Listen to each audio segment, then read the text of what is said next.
Live.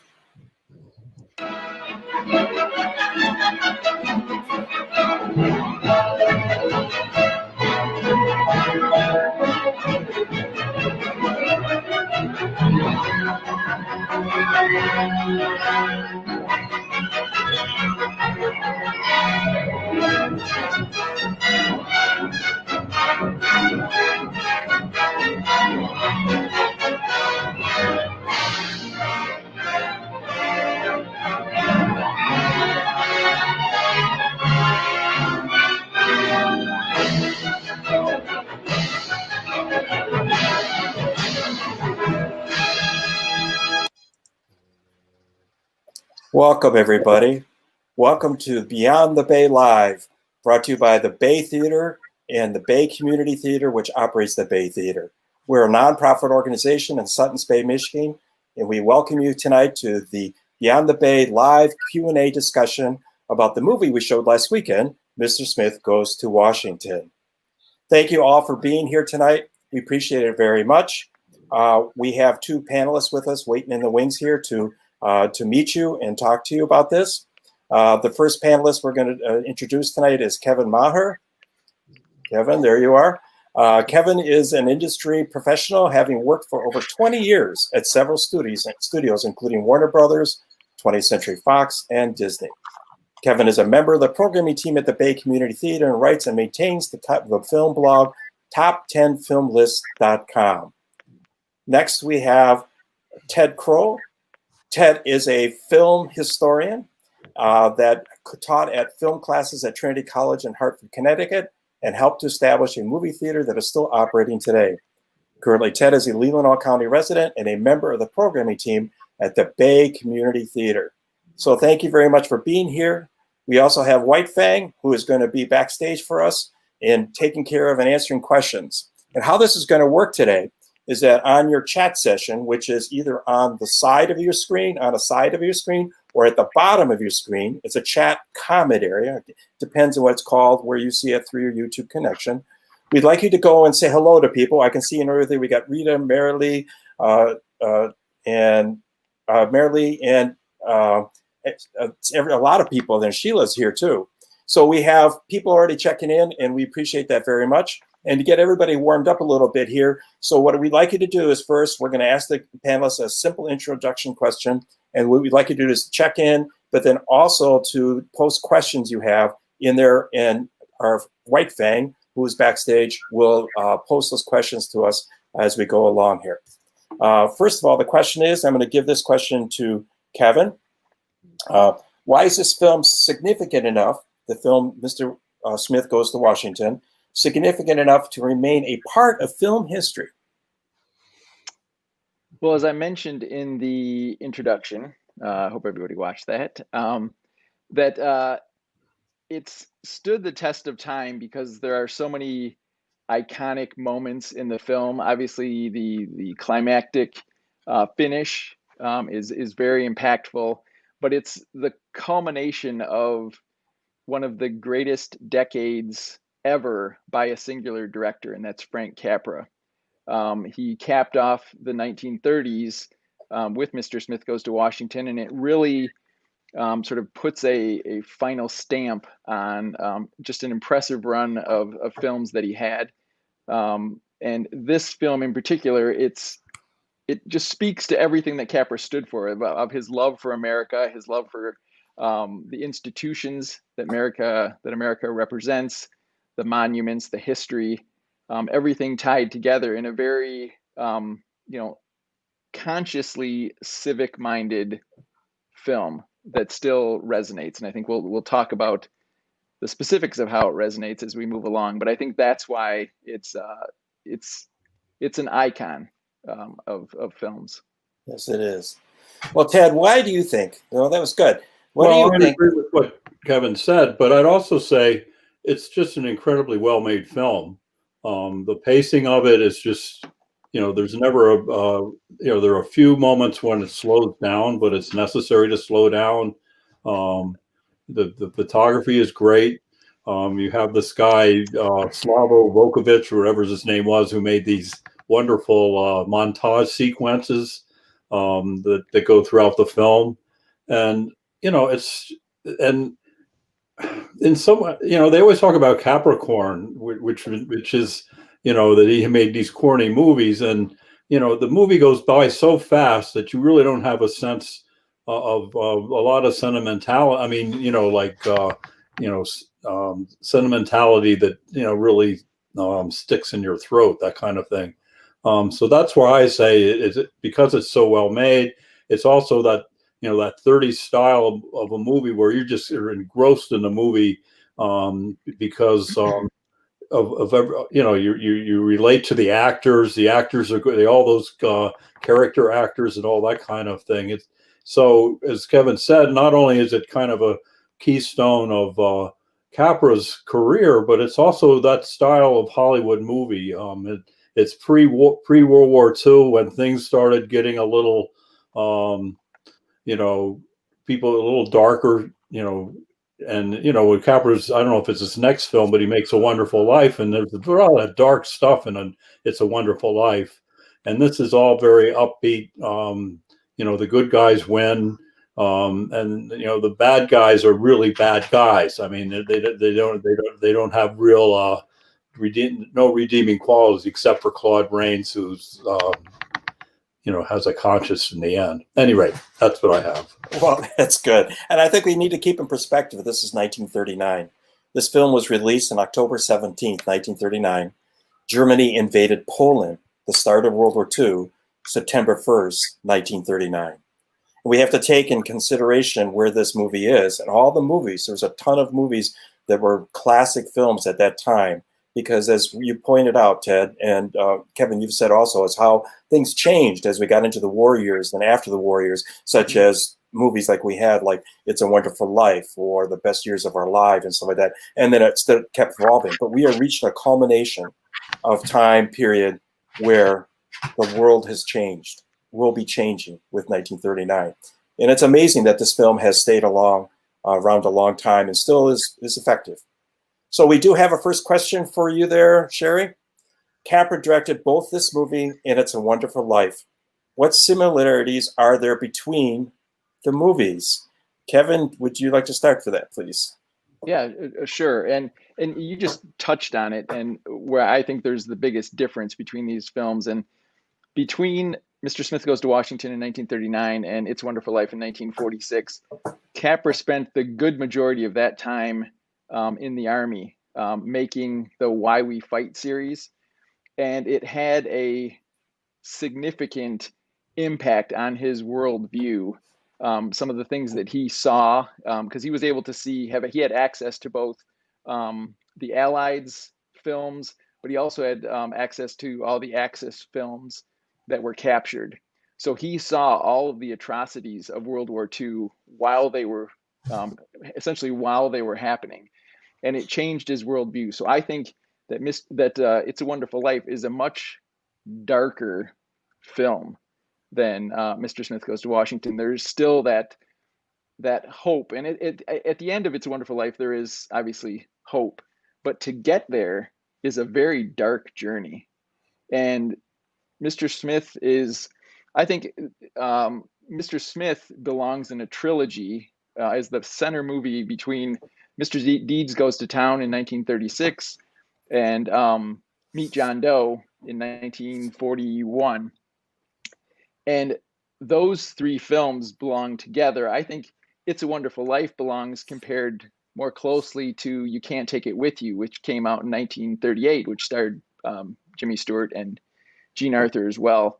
But there's in both It's a Wonderful Life and You Can't Take It With You, it's the evil banker who's out to destroy community, and this sort of this overshadowing effect. Whereas in the trilogy that I mentioned, it's more of institutional evil, whether it's the law in Mr. Deed Goes to Town, politicians and the political machines in Mr. Smith Goes to Washington, or the press and in Meet John Doe, that sort of those institutional things that do that. So I would compare Mr. Smith Goes to Washington. This is a long answer, but Mr. Smith Goes to Washington more to Meet John Doe and and Mr. Deed Goes to Town than It's a Wonderful Life. Ted, any follow-up on that? The only thing I would say is James Stewart had the same experience as Capra did with being in the war. Yeah. He was a pilot in the war, and his, I have to say, the very beginning of the film, he's kind of embarrassing a little bit how goofy he is. But and It's a Wonderful Life. There's that undertow again. It's after the war, James Stewart was not the same actor he was before. Partly simply because he got older. That's part of it too. But part of it is because of the war experience. But how are they similar? America. It's people in America. The good, well, there's not so many, the common people, there's a lot of common people, and trust the common people kind of thing, and they're going to come through in the very end. And I think even though It's a Wonderful Life has that undertow to it, it's going to turn out okay in the end. You're not going to have a Capra movie that has a sad ending. Yeah, well, that's true too. And the other similarities too is look at the cast of the two movies. In Mr. Smith Goes to Washington, It's a Wonderful Life, there's a lot of cast members that are the same, holding different roles. And one of the things too is Tom Mitchell, who played, I can't remember his name. He was Saunders, the press guy. What? Diz. Yeah, Diz. That's why I can't remember it. It was Diz. so Diz, and he went on to win in 1939 an Academy Award for another picture. But with this, there's a lot of similarities because a lot of these characters Capra reused, and they projected a lot of similar attitudes. But more importantly, they filled their roles again. And I thought that was like a community also to think about. You had these group of characters and actors in one, and some of them had really small parts. Some of the guys were press people and everything, show up in other ways in It's a Wonderful Life.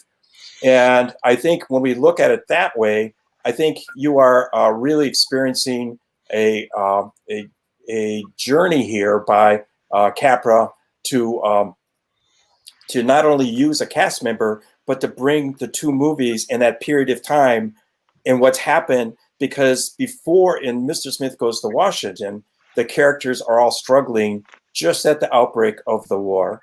And what we see then as a result of that is the characters now in another movie, especially you have Thomas Mitchell in that movie, and Beulah Bond is also in that movie.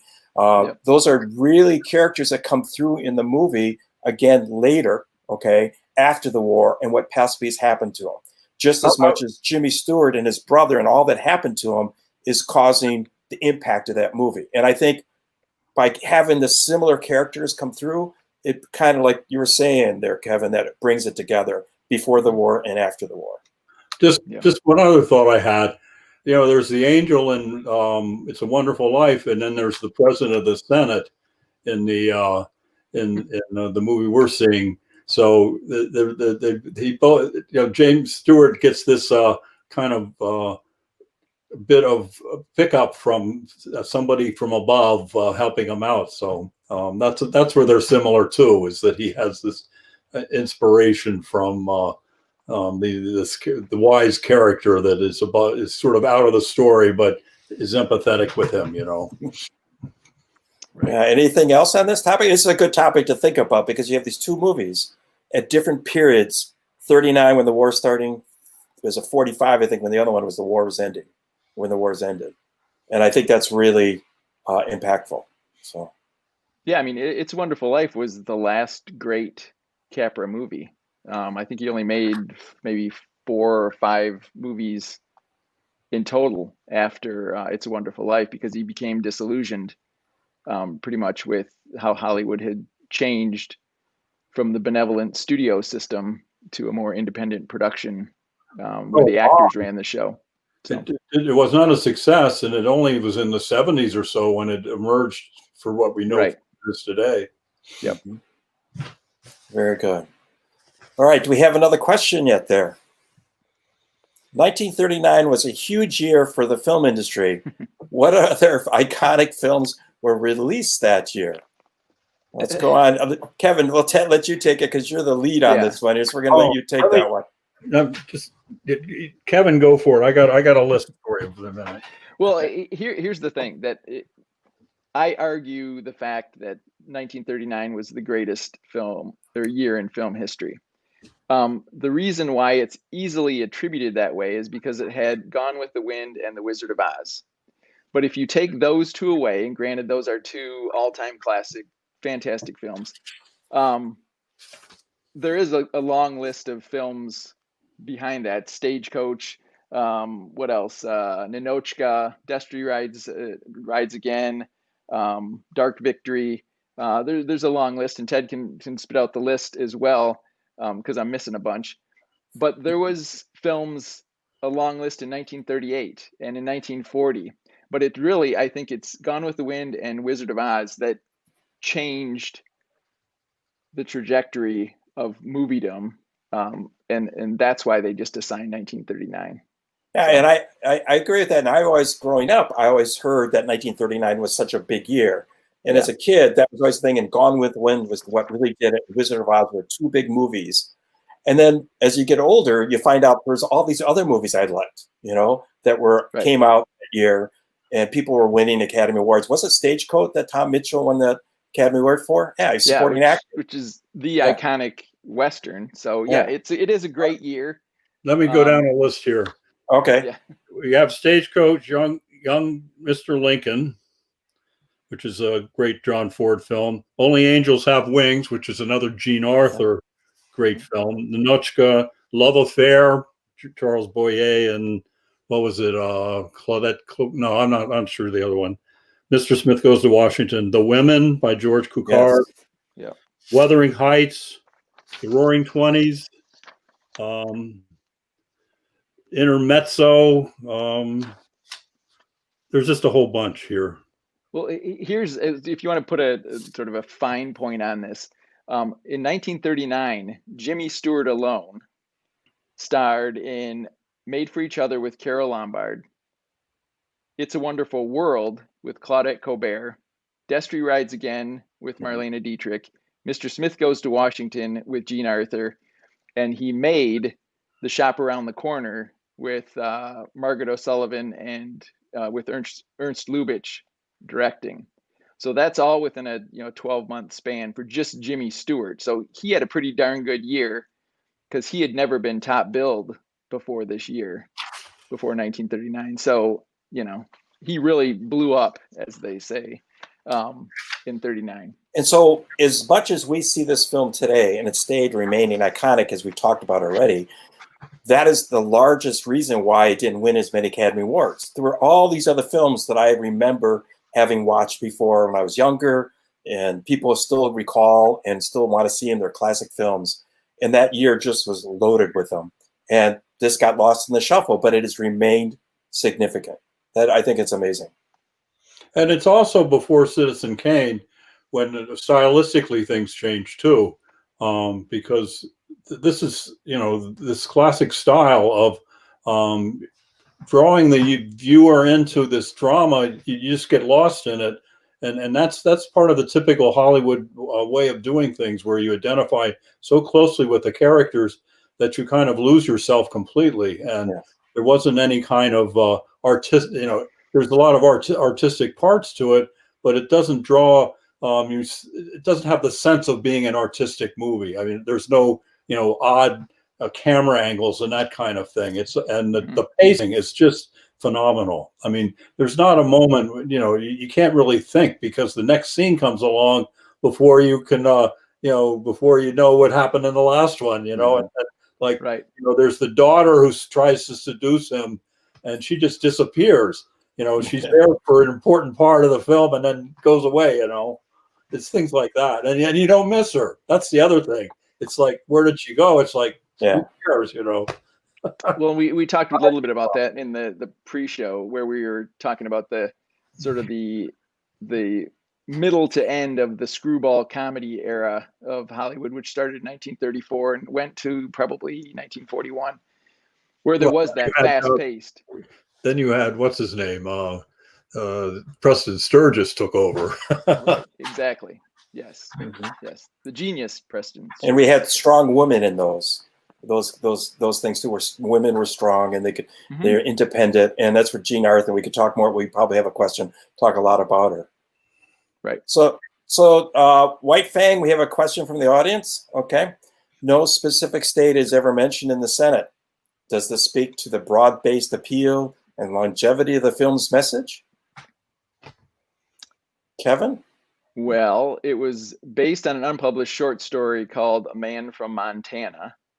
So in the writer's mind, there was a specific locale, but I think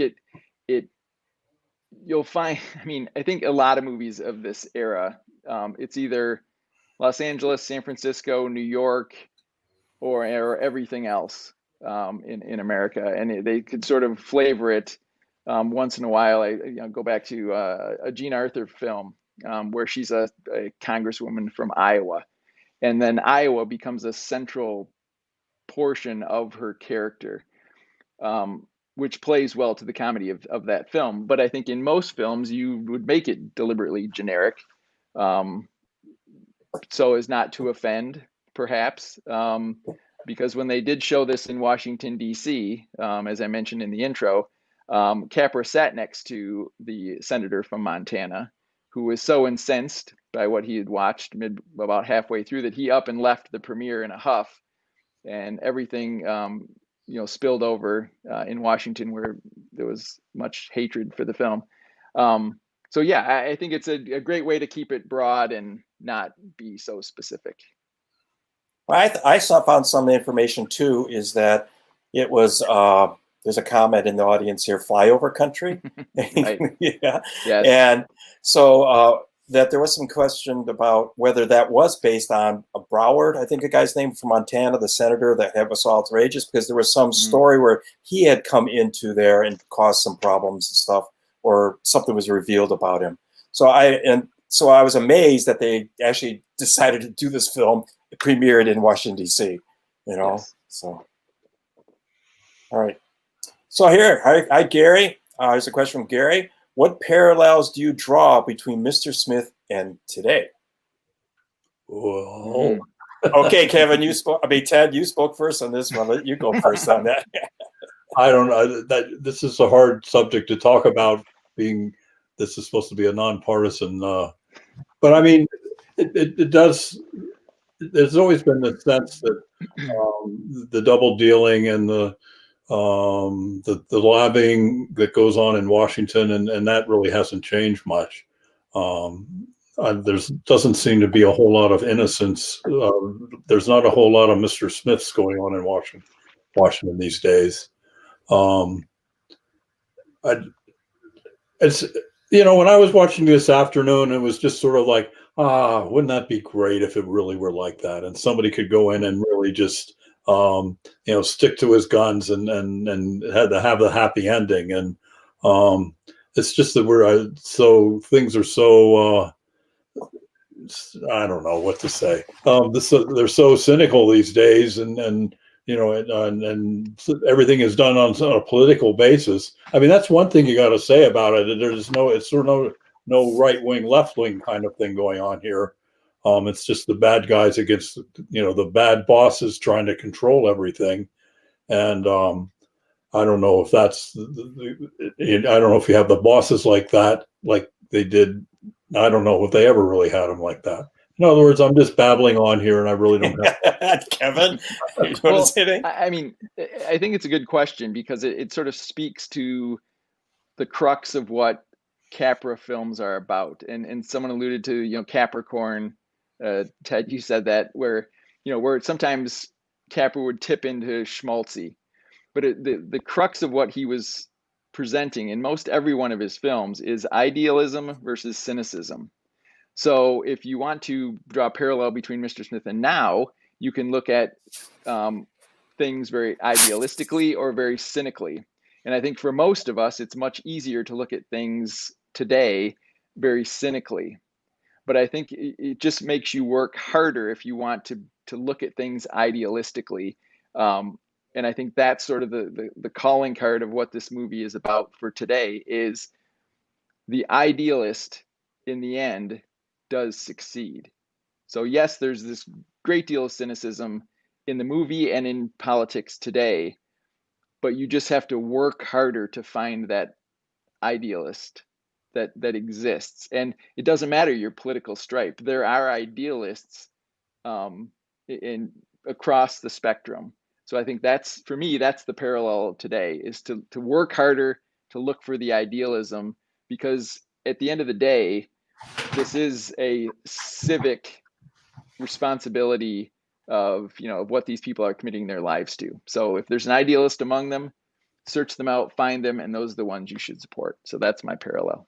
And Yeah. another, I'll just say one more thing. There's a lot of deal of what the truth is. Claude Rains says this is the truth, and he's lying through his teeth, and we know that.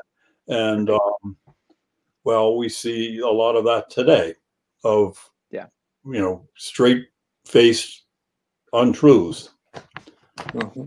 Well, and here, I mean, the final note on that, and I think Rita makes a good point here, that initially the Claude Rains character was an idealist and was in political life for the best of intentions, but somehow along the time became corrupt, became cynical, and his corruption almost ends his life. So, yes, there are good people. And I agree. And without being idealistic or cynical, what about the concept of a political boss? Are there people who don't really care? They want just things for themselves, and they wanted to make it their way, and they want to get absolute power to do it their way. And this is where I think what is happening in this film is you have Taylor, and like these scenes especially shows it, trying to impress his will, and he's trying to do it through money and power to get what he wants. But what Jimmy Stewart is representing, what he believes, whether it's idealistic or whatever you want to call it, he believes he's doing it for the good of the people, and he's doing it for what he thinks he's elected to do, or in this case, appointed to do. And that's the question. I guess one of the questions is there still political bosses today who are trying to push their agenda just for their own personal wealth, fame, or whatever you want to say it? Well, not to get too political, but since Citizens United, everybody's a political boss if you've got enough money, right? Right. So yeah, I would say the PACs are the political bosses now. You can get to individual people on both sides of the aisle who are political bosses because they have so much money. I'll just throw out the Koch brothers on one side, Michael Bloomberg on the other, but I think it's the political action committees that really are the bosses now, the political bosses that wield their influence, and lobbyists too, but that's a whole separate thing. Let's just we'll focus on direct Yes. Well, that's a good question, Gary. Thank you very much. We all could probably talk more about it, and that's probably why we like watching this movie, because it does bring up so many things, and it does leave you with a sense of hope somewhat at the end of the movie that somebody will fight for us and will say the things that we believe are true. Let's go on to another question. Thank you very much, White Fang, for keeping us moving. Mr. Smith touring Washington sites and monuments evokes feelings of awe, inspiration, and patriotism. Character developments or movie watcher development too. Kevin, do you want to address this one?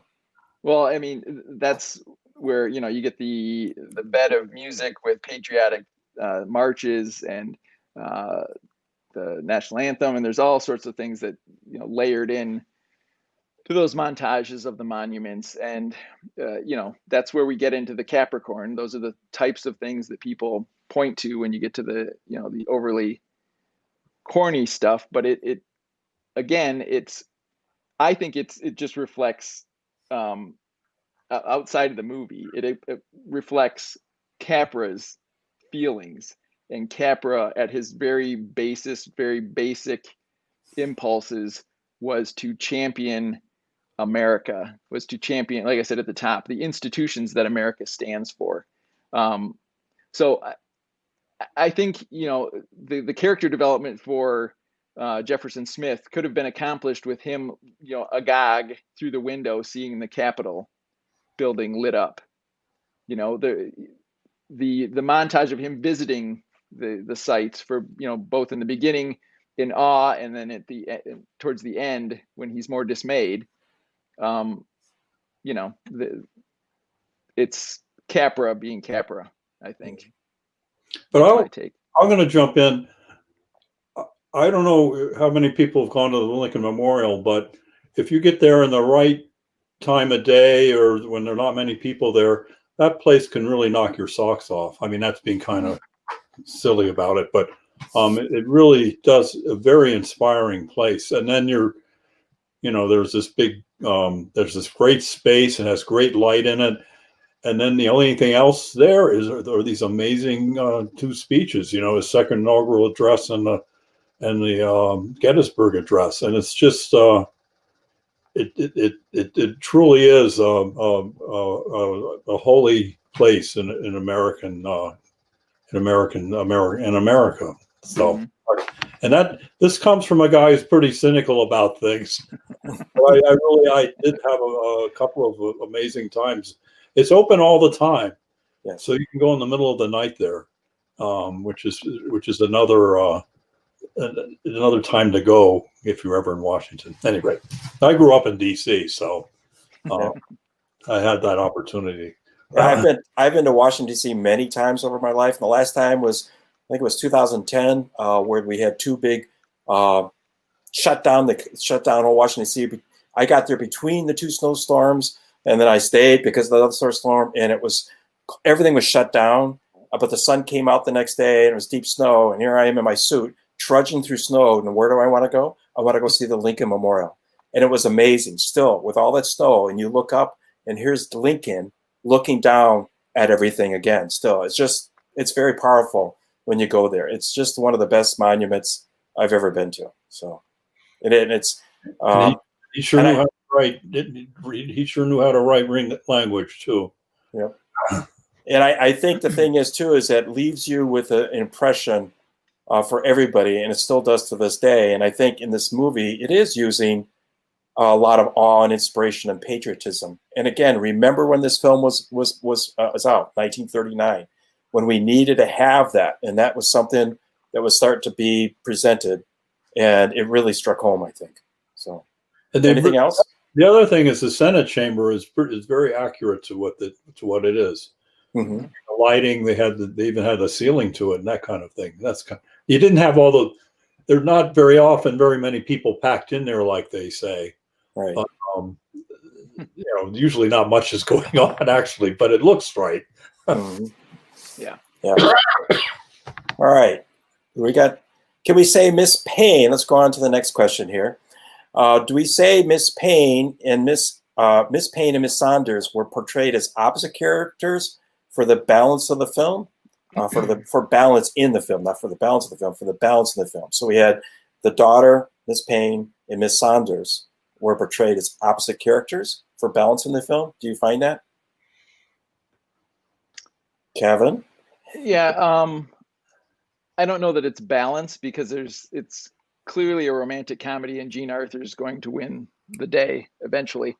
So I think that the character of Payne's daughter is to quickly and everything we've talked about sort of is trying to create movie shorthand. And I think her character is another example of movie shorthand, where you have a definition of Washington's cynicism, because at the time, remember, Claude Rains is still playing the senator as a benevolent character, but she immediately comes across as the cynical Washington insider who mocks Jeff, and it makes him nervous. There's the fidgeting with the hat business that he does.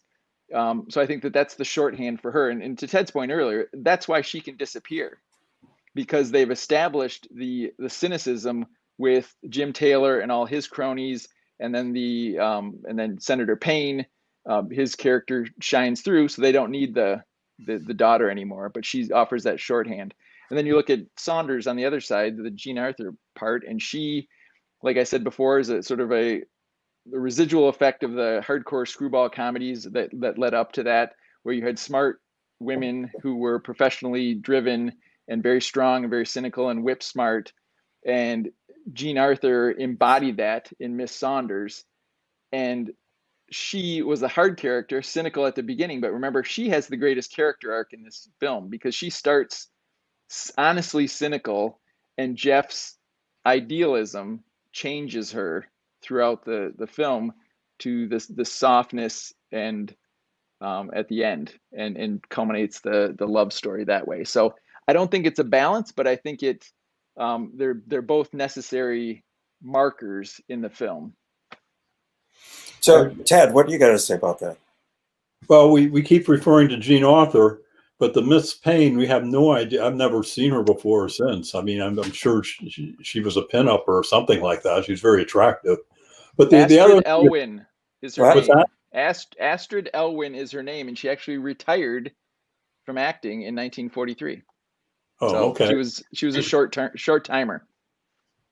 Well, okay. I don't know anything about her, but the other thing that Miss Payne does is show the sense that the Jean Arthur character has insecurities about herself, because she's always like, you know, I don't know if jealousy is the word, but she knows she's up against something with Miss Payne, so it helps with the characterization of Miss Saunders, Well, the Clarissa. head of Clarissa.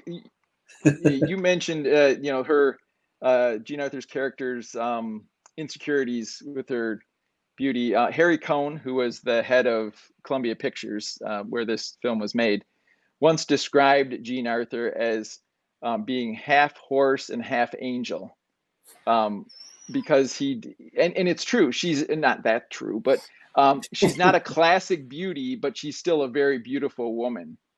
And countless times in her films that I've watched a bunch recently, the character has issues and insecurities about her looks that were only exacerbated in real life by comments like Harry Cohn's, which that comment was known to her.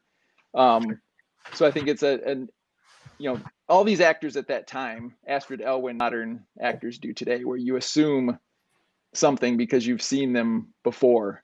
And I think Jean Arthur was no different. So those insecurities were sort of built in to a lot of her characters. So you mentioned earlier too, it's a romantic comedy. Maybe it was billed. I don't know if it was billed originally as that, because for me, I didn't see it as a romantic comedy. I saw it more as the romance came because I think Jean Arthur's character, Miss Saunders, was looking for somebody that was strong enough that she could support. And I think Jimmy Stewart's character came out that way. And of course, back then, they're still trying to marry everybody off in the movies.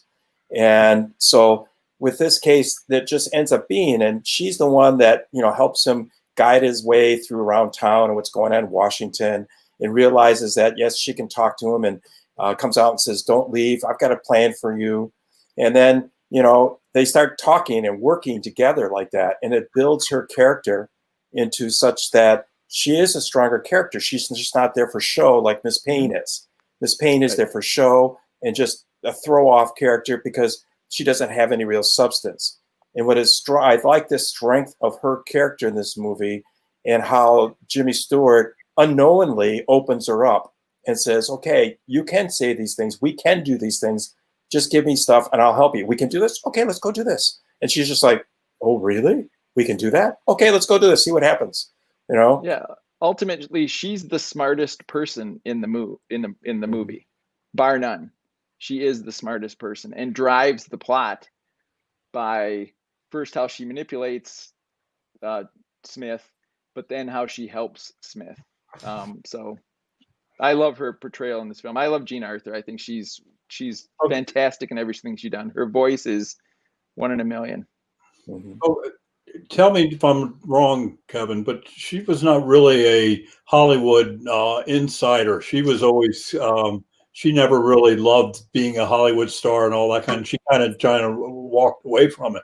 And I know she went to Vassar and was a teacher at Vassar, and guess who one of her students was Meryl Streep. So that's kind of it. Oh, I didn't know that. Well, she's an interesting character. She had two careers. She was had built herself into a really nice career in the silent era, and to Ted's point, she walked away but then was sort of drawn back to Hollywood and stuck around. But she had debilitating stage fright. So much so that in later years, after she finished with Hollywood, which Shane was her last film, in her last 10 years of her career, I think she only made 2 or 3 films, and Shane came out in 1953, and that was her pretty much her last movie role. So she tried theater, and several of her shows had to literally be canceled because of her debilitating stage fright. So she was branded in Hollywood as difficult. And we all know what that means. When a woman is deemed difficult in Hollywood, it means they don't play the game and they want to live by their own rules and they want to do what they do. And she was not interested in publicity or going to parties or socializing or being seen with young actors on the dating scene. She just wanted to do her job and go home, and was branded difficult, and probably cost her, parts and money and accolades. But she wanted to live her life as she wanted to, and she did that. She was obviously very successful, but it was sort of in spite of the system with her. So that's, I have utmost respect for her. I think she's I do too. I've always liked her movies, the things I've seen her in, and I like it. And what is also good is that she's allowed to play a hardworking, as I see a comment down here from Rita, hardworking sweetheart. Somebody that's honest, trying to always find good, latch on to the person that's right and make it work. And that's what she does throughout all her movies. So, all right. Okay, here's a good one I think Kevin has to answer this one. Baby Dumpling was listed in the credits. Who is this? I don't even have a picture of Baby Dumpling. Okay, who is it, Kevin? Well, Baby Dumpling was one of the Hopper boys who was running around. Probably the youngest one. I don't remember Baby Dumpling specifically, but Baby Dumpling was Larry Sims, who actually lived to the ripe old age of 74 and just died in 2009, but had a robust 13-year Hollywood career that was punctuated by 27 Blondie movies. So there was a series based on the comic strip Blondie, and little Larry Sims, known as Baby Dumpling, starred as one of the Bumstead children in 27 of them over the course of the 1940s. So that's probably more than anybody will ever need to know about Baby Dumpling. But he's listed in the credits. It says Baby Dumpling. Yet the page boy that has talking parts, I didn't see him listed in the credits. So yeah, I didn't look at the credits as well as you did, but yeah, Baby Dumpling was there, and it's Larry Baby Dumpling Sims is how his later credits would read. He was 6 years old when this movie was made, so he was one of the younger Hopper boys. Yeah. So there you go, Baby Dumpling. Baby Dumpling. Thank you, Kevin. Yeah. Sure. Mr. Taylor is pretty awful. Henchmen and lackeys are no sweethearts either. Movie bad guys are true to the era. The actors chosen were all men of fairly large girth. Larger to be more menacing? Ted, you want to say anything about that? Well, I mean, it's Edward Arnold, right? He was Mr. Taylor. I mean, yeah.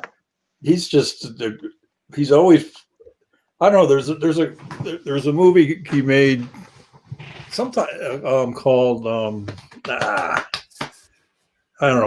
It was about lumbermen and all this kind of stuff. Where he played kind of a sympathetic character, but he always plays this kind of gruff, know-it-all, has it all kind of, and he is large. I don't know what to say. He's a typical Capra villain. I mean, there's to him, there's no redeeming qualities at all. He's just bad. And it's self-serving and all those kinds of things. So I don't know what more to say than that. He did, again, because, there are all these character actors, and you plug them in and people are really familiar with who they are, and they usually play to type. And so when you see Edward Arnold, you know what kind of to expect. We brought up Preston Sturges. He took these guys and did really great things with them. but that's something that I think Hollywood's missing now, are these guys that have a whole career sort of being this one type of character. I think Edward Arnold did a bunch of, you could speak to this more, I think, Kevin, you know more about these things than I think he had a more rounded career than a lot of these guys, um, it's a familiar face and you know what to expect from him. And so it's a movie bad guy. And I don't think it's essentially true to the era. Yeah, I think it's so. Capra did have a lot of the same stock actors that he used repeatedly.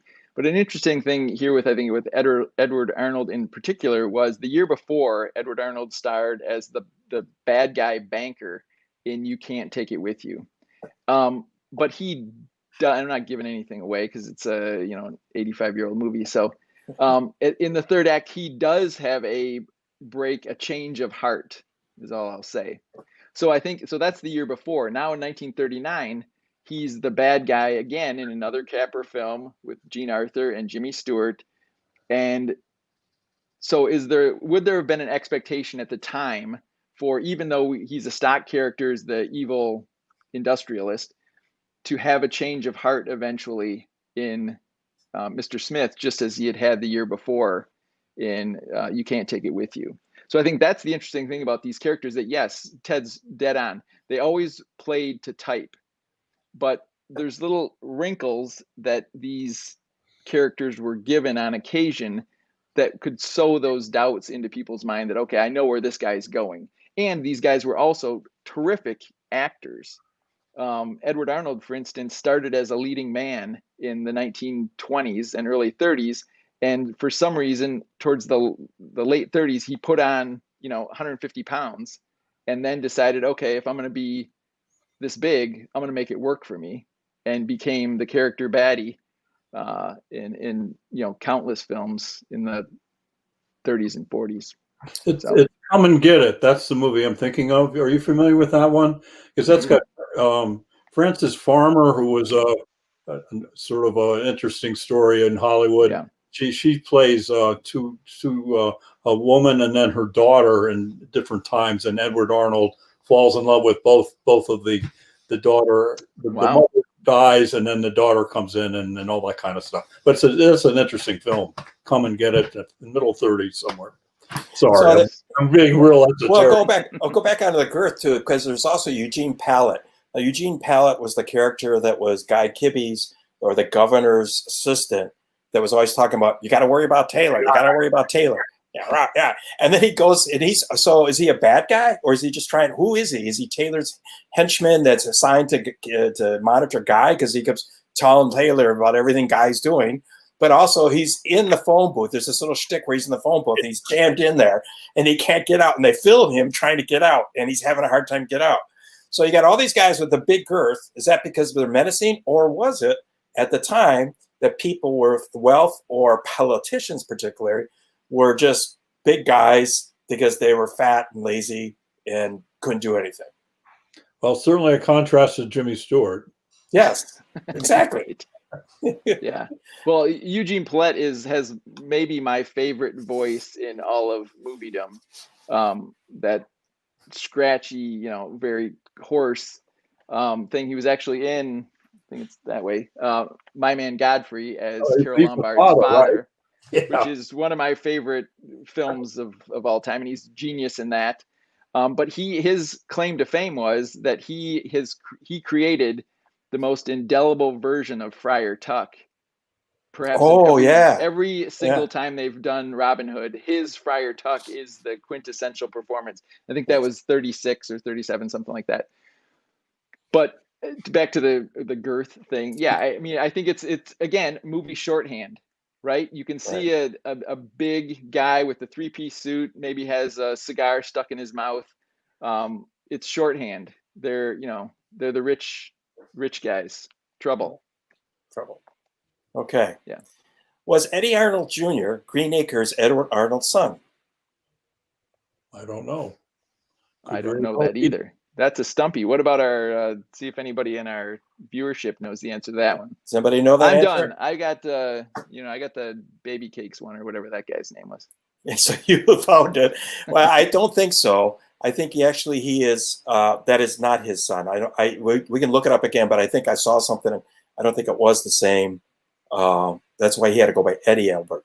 So I don't know, but I can't confirm that. But I thought I remember seeing something about it one time. So, all right, we'll get back to you. And if somebody from our audience would like to answer that question, that'd be great.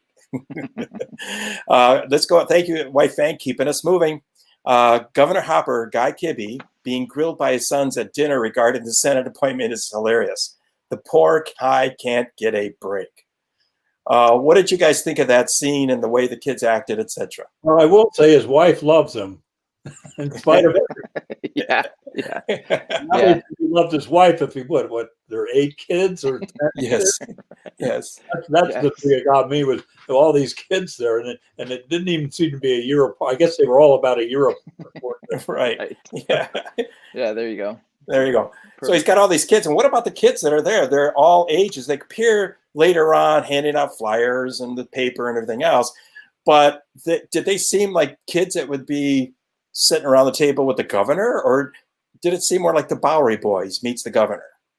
Well, it's like I'm sure it's similar to a press gaggle, right? Where they're just drilling him at the dinner table. But remember, they're the ones who bring up Jeff Smith and bring Jeff to the governor to and vouch for him, right? Which sort of gets the story going. So I think their rambunctiousness is probably closer to the Bowery Boys, but they play a very integral part in the story. Their presentation of the briefcase, and adds a nice bit of humor to that scene as well. But they're a fun bunch, and perfect for Guy Kibbe because he was always sort of overwhelmed by whatever circumstance he was put in as an actor. All of his characters play that same befuddlement and incompetence so very, very well. So why not have 8 kids to add to that? Yeah, and then if you see in the slide too, that's the picture. It's a stage photo, but where they're all the big guys, including, are just around him, and are going like, "Oh, what am I going to do here? How come I always get into these messes? I go home, I got all my kids questioning me, what's going to happen?" I think Guy Kibbe plays that role really well. So he does. Yeah. All right. The next question, we got a next question here. Okay, let's go on to the next question here. I see it. Sorry, I didn't see it switch. Let me get rid of this here real quick. Next question is, the director invests valuable screen time explaining the process of getting a bill signed into law. It's a good question. Was that for Jefferson Smith's benefit or for the 1939 audience's benefit? Thoughts? Both. Yeah, there was no Schoolhouse Rock in 1939. So you brought that up. Now, why do you say that, Kevin? Well, because that's how my generation learned civics. I mean, I can recite the Bill of Rights because only if I sing it. If I have to speak it, I get lost. But yeah, there's a School of Rock. Rita showed it to me because I didn't know. I'm older than Schoolhouse Rock, and Ted's much older than that. So that's the best one. Yeah, and that one is I'm just a bill and how I become law. That's right. And everything else. And actually, has the process changed since then? That Jean Arthur really knows her stuff. Mm-hmm. I mean, that she's a real pro. So it kind of sets her up as being the smart one who knows how to get things done. She knows the rules. She's the one who knows page 5, number 123 or something like that. I mean, she knows all that stuff. So that's what that scene kind of shows too.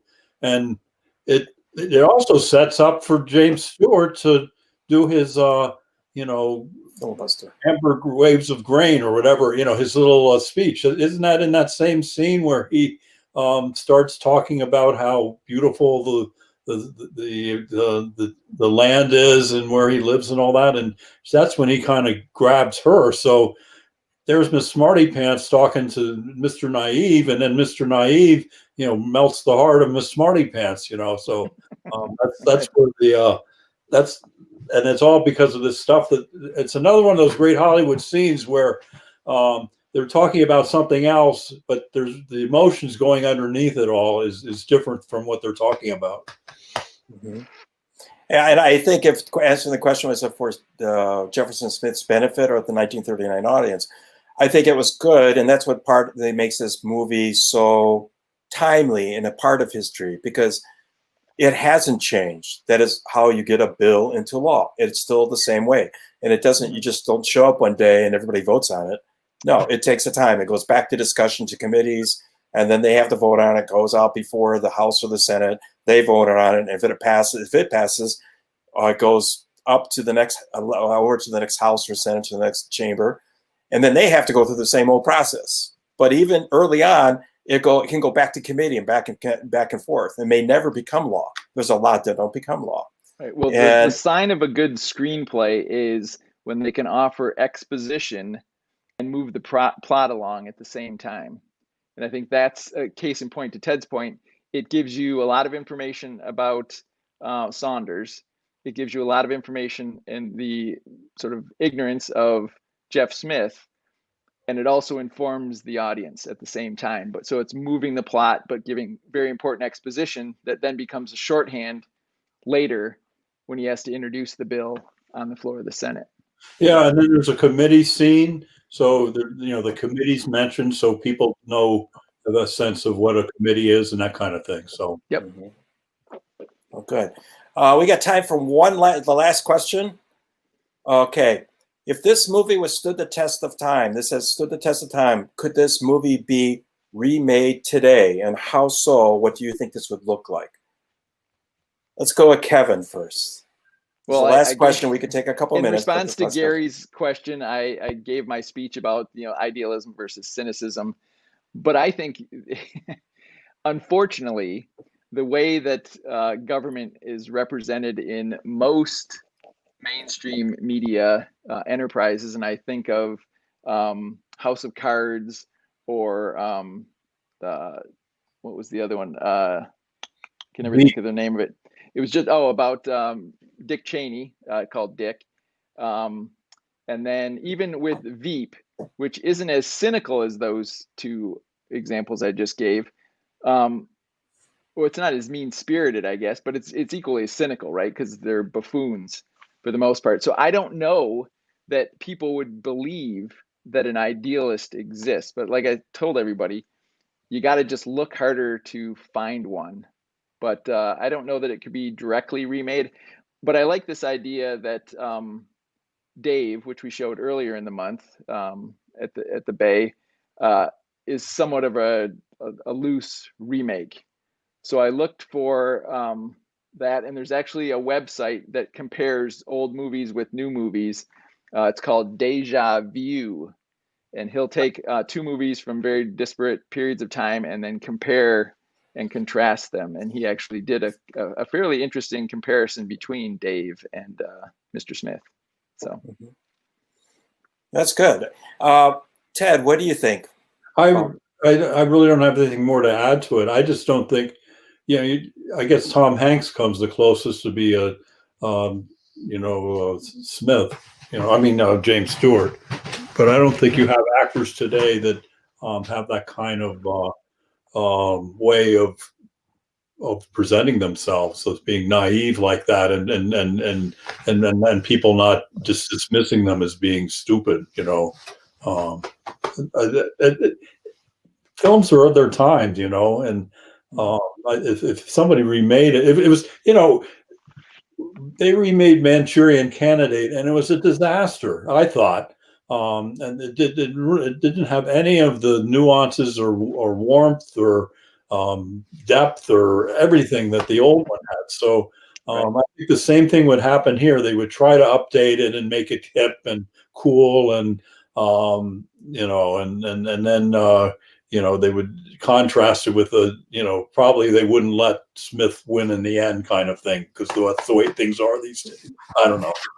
Right. There's enough bad movies made, so if they're going to do remakes, they can remake the bad movies, not the great movies. Don't mess with perfection. All right. Although there could be Ryan Reynolds, so. All right. We have to wrap up tonight. We want to thank everybody for being here today.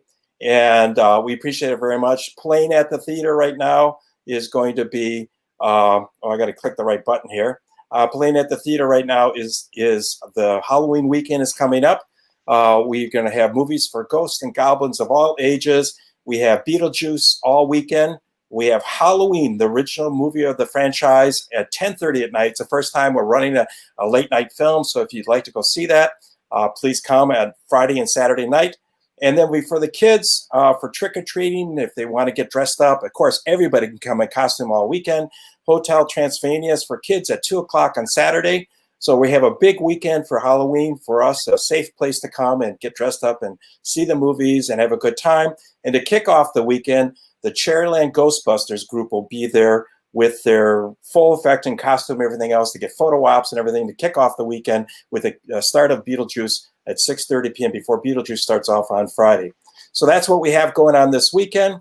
And our next Beyond the Bay Live will be in 2 weeks from now. We're going to be looking at Shadow of a Doubt. We're going to be doing Hitchcock for all of, at the theater for all of November, for the weeks in 4 movies in the weeks in November. And we'll be looking at Shadow of a Doubt, one of Hitchcock's great movies, on 2 weeks from now, on Tuesday, November 10th, 2020. So that's 2 weeks from now. So we want to say thank you to everybody that's been out here today, everybody that looks at us later when we do new people view this sessions afterwards. Thank you very much for taking the time to spend time with us. And also we want to say is next week, in between the 2 weeks when we're back next, please vote. That's just go out after watching this movie. Your vote does count. It does matter. That's a little point in here is Jimmy Stewart was never elected in, but look what he tried to do. So it does matter if you vote or not. So thank you very much. We'll see you in 2 weeks. We all want to thank you very much for being here, and enjoy yourselves and have a good 2 weeks. And we'll see you again. Thank you, everybody, for being here very, very much. Have a good night.